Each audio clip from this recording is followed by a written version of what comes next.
ಯಾಕೆ Trump credit ತೆಗೆದುಕೊಳ್ಳುವುದಕ್ಕೆ ಈ ರೀತಿ ಹೇಳ್ತಿದ್ದಾರೆ? ಕಲಬುರಗಿಯಲ್ಲಿ ಎಐಸಿಸಿ ಅಧ್ಯಕ್ಷ ಮಲ್ಲಿಕಾರ್ಜುನ ಖರ್ಗೆ ಹೇಳಿಕೆಯನ್ನು ಕೊಟ್ಟಿದ್ದಾರೆ.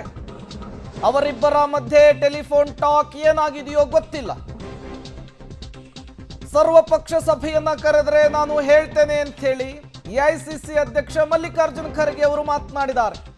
ಭಾರತ ಪಾಕ್ ಕದನ ವಿರಾಮದಲ್ಲಿ ಟ್ರಂಪ್ ಮಧ್ಯಸ್ಥಿಕೆಯ ವಿಚಾರವೇ ಈಗ ಕಾಂಗ್ರೆಸ್ಗೆ ಅಸ್ತ್ರವಾದಂತೆ ಕಾಣಿಸ್ತಾ ಇದೆ. ಮಲ್ಲಿಕಾರ್ಜುನ ಖರ್ಗೆ ಅವರು ಈ ವಿಚಾರಕ್ಕೆ ಮಾತನಾಡಿದ್ದಾರೆ. ಟ್ರಂಪ್ ಅವರು ಕ್ರೆಡಿಟ್ ತಗೊಳಕ್ ಅವ್ರು ಹೇಳ್ತಾರೆ, ಇಲ್ಲ ಅಂತ ಇವ್ರು ಹೇಳ್ತಾ ಇದ್ದಾರೆ. ಅದಕ್ಕಾಗಿ ಇದು ಸೂಕ್ಷ್ಮವಾದಂಥ ವಿಷಯ ಇದೆ. ಆಲ್ ಪಾರ್ಟಿ ಮೀಟಿಂಗ್ನ ಕರೀತಾರೆ. ಕರೆದಾಗ ನಾವು ಇದನ್ನು ಮಾತಾಡ್ತೀನಿ. ಏನೇನು ವಿಷಯ, ಏನು ನಡೀತು, ನಿಮ್ಮ ಟೆಲಿಫೋನ್ ಟಾಕ್ಸ್ ಏನು, ಅದು ಎಲ್ಲ ಅವಾಗ ಕೇಳೋಣ. ಈಗ ನಾನು ಹೇಳೋದು ಸರಿ ಕಾಣಲ್ಲ. ಈಗ ಟ್ರಂಪ್ ಅವರು ಕ್ರೆಡಿಟ್ ತಗೊಳಕ್ ಅವ್ರು ಹೇಳ್ತಾರೆ, ಇಲ್ಲ ಅಂತ ಇವ್ರು ಹೇಳ್ತಾ ಇದ್ದಾರೆ. ಅದಕ್ಕಾಗಿ ಇದು ಸೂಕ್ಷ್ಮವಾದಂಥ ವಿಷಯ ಇದೆ.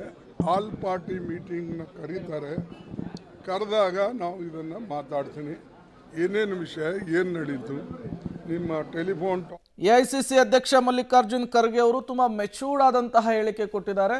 ಈ ವಿಚಾರದಲ್ಲಿ ತುಂಬಾ ಮೆಚೂರ್ಡ್ ಆಗಿ ಜವಾಬ್ದಾರಿಯುತವಾಗಿಯೂ ಕೂಡ ಅವರು ನಡೆದುಕೊಳ್ತಾ ಇರುವಂಥದ್ದು.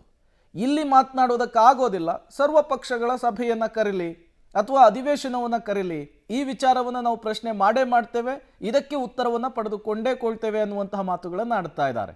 ಭಾರತ ಮತ್ತು ಪಾಕಿಸ್ತಾನಕ್ಕೆ ಸಂಬಂಧಪಟ್ಟಂತಹ ವಿಚಾರ ಭಾರತ ಮತ್ತು ಪಾಕಿಸ್ತಾನ ನಿರ್ಧರಿಸಬೇಕು.